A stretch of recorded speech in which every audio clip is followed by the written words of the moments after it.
Welcome to Gyanpath by Dr. Meenakshi Upadhyay Tiwari. Rivers mentioned in Rigveda, Knowledge of Veda, Session 3. I would like to share the knowledge about rivers mentioned in Rigveda, Sapta Sindhu. There are description of Sapta Sindhu meaning 7 rivers which are famous by the name Sindhu, Vitasta, Parushini, Vipasha, Shutudri, Asikni and Saraswati. Rigveda में सप्त सिंधु अर्थात 7 नदियों का वर्णन मिलता है जिसमें सिंधु, वितस्ता, परुशिनी, विपाशा, शुतुद्री, असिकनी और सरस्वती के नाम आते हैं। The Vitasta river. Vitasta river, known as Jhelum River, flows from the Indian Union Territory of Jammu and Kashmir and Old Punjab. In Kashmir, it is called the Veth River. It merges in Arabian Sea. Vitasta नदी। वितस्ता नदी को आजकल झेलम नदी कहते हैं। यह भारत की union territory Jammu और कश्मीर तथा ओल्ड पंजाब में बहती है। कश्मीर में इसे वेथ नदी भी कहते हैं जो अरेबियन सी में मर्ज होती है। The Parushni river. The Parushni river is called as Ravi nowadays, but earlier it was also called Iravati. It is a trans-boundary river crossing northwest India and eastern Punjab. It flows between Kashmir, Punjab, eastern Punjab and merges with Sindhu river. परुशनी नदी को आजकल रावी नदी भी कहते हैं। पहले इसका नाम इरावती नदी था। यह एक ट्रांसबाउंड्री नदी है। यह पंजाब, ओल्ड पंजाब तथा कश्मीर प्रांत में बहती है और यह सिंधु नदी में मर्ज हो जाती है। Vipasha river. Vipasha river, known as Vyas River nowadays, it is one of the 5 rivers that give the Punjab Veda. Vyasa is the eponym of the river. Vyasa, the author of Indian epic Mahabharata, he is said to have created from its source lake the Vyasa Kunda. Vipasha नदी को आजकल व्यास नदी के नाम से भी जाना जाता है। यह पंजाब की 5 नदियों में बहुत ही महत्वपूर्ण नदी है। इसका नामकरण महाभारत के रचयिता वेद व्यास के नाम पर किया गया है क्योंकि वेद व्यास ने इसका सोर्स व्यास कुंड से ढूंढ निकाला था। Shutudri river. Shutudri river is known as Satluj river nowadays. It is the longest of the 5 major rivers that flow through the region of Punjab in northern India and eastern Punjab. The source of the river is at Lake Rakshastal in Tibet. Shutudri नदी को आजकल सतलुज नदी के नाम से जाना जाता है। यह सबसे लंबी नदी मानी जाती है जो पंजाब और हमारे पड़ोसी देश में बहती है। इसका सोर्स तिब्बत में राक्षस ताल को माना जाता है। Asikni river. Asikni river is famous as Chenab nowadays. It is a major river that flows in India and neighbor country and it is one of the 5 major river of the Punjab region.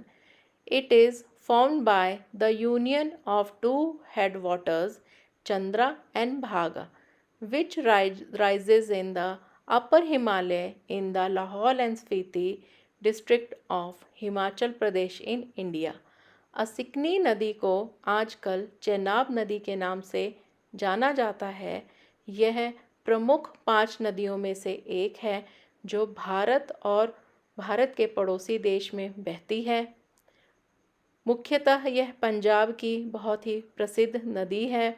यह 2 मुख्य छोटी छोटी नदियों से मिलकर बनी है जिसका नाम है चंद्रा और भागा, जो हिमाचल प्रदेश के लाहौल और स्पीति डिस्ट्रिक्ट से उद्भव होती हैं।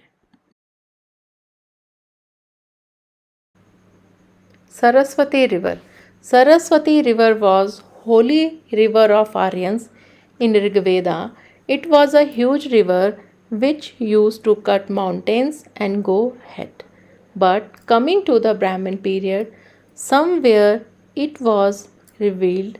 In Samveda Tandya Brahman, there is a description of the place of disappearance in the Tandya Brahman. Saraswati River is a rainy river flowing in Haryana. The famous shrine called Prithudak, which is located in Pihova, inside of Saraswati River. Saraswati river आर्यों की बहुत पवित्र नदी मानी जाती थी। ऋग्वेद में इसे बहुत ही बृहद नदी के रूप में बताया गया है, जो बड़े बड़े पहाड़ों को काटकर आगे बढ़ती थी। लेकिन ब्राह्मण काल में आते आते यह लुप्त हो गई, जिसका वर्णन तांड्य ब्राह्मण में मिलता है। सरस्वती नदी एक बरसाती नदी के रूप में हरियाणा प्रांत में बहती है। हरियाणा के पिहोवा नामक शहर में पृथुदक नामक एक तीर्थ है, जो सरस्वती नदी के किनारे है। Sindhu versus Saraswati River. Some scholars considered that Indus River to be Saraswati, but it is not right. Sindhu River and Saraswati rivers are included in Sapta Sindhu. It is mentioned in Brahman text that if Saraswati disappears, then it reappears somewhere. The disappearance is called Vinashan, and the place of reappearance is called Plaksh Prasravan in Brahmana. The distance of Vinashana and Plaksh Prasravan was 44 days by horse speed. कुछ विद्वान सिंधु नदी को ही सरस्वती नदी मानते हैं। यह कहना उचित नहीं, क्योंकि सप्त सिंधु के अंतर्गत सिंधु और सरस्वती नदी दोनों ही आते हैं। ब्राह्मण ग्रंथों में यह उल्लेख मिलता है कि जहाँ सरस्वती नदी का विनशन होता है उसे विनशन कहते हैं, अर्थात जहाँ लुप्त होती है वह स्थान विनशन कहलाता है, और जहाँ दोबारा उद्भव होती है उसे प्लक्ष प्रस्रवण कहते हैं। इन दोनों जगहों की दूरी अश्वगति से 44 दिन की थी। The Indus River. The Indus River still flows at full speed even today. Therefore, it could not be considered as Saraswati River. In fact, Saraswati River is endocrine, which appears somewhere as a river. Kashmir and Sapta Sindhu is the Aryans' original place, mean to say they are originated Indian, and Vedas are base of Indian culture. Sindhu नदी आज भी अपनी पूरी तीव्र गति से बहती है, इसलिए हम इसे सरस्वती नदी नहीं मान सकते हैं। सरस्वती नदी जो है वह अंतः सलिला नदी है, अर्थात वह अंडरग्राउंड बहने वाली एक नदी है। कश्मीर और सप्त सिंधु का जो स्थान है वह आर्यों का प्रथम स्थान है। आर्य मूलतः भारतीय हैं और वेद भारतीयों की कल्चर का बेस है। Dear friends, if you like my videos, please like it, subscribe it, share it and comment on it. We will meet you in next video with new subject. Namaste.